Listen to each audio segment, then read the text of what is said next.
महाराष्ट्र आणि कर्नाटकात व्याख्यान केसरी म्हणून प्रसिद्ध असलेले ख्यातनाम प्रवचनकार आणि निरूपणकार वेदमूर्ती बसवराज शास्त्री हिरेमठ यांचं गुरुवारी अल्पशा आजारानं निधन झाले। ते 86 वर्षांचे होते।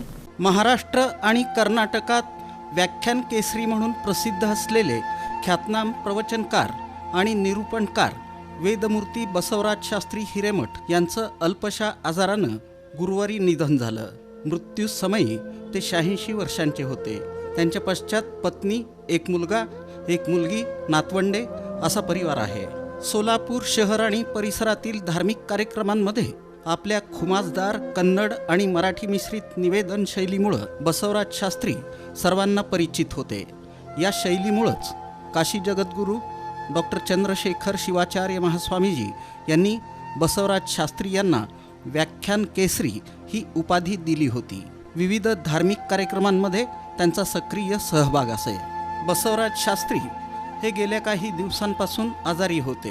एका खाजगी रुग्णालयात उपचार सुरू असताना त्यांची प्राणज्योत मालवली।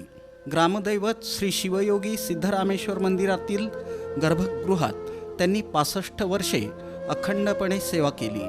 तसंच श्री सिद्धरामेश्वरांच्या यात्रेत आध्यात्मिक निवेदन करून ते लाखो भक्तांना खिळवून ठेवत असत। तत्वज्ञान विषयात त्यांनी पदवी प्राप्त केली होती।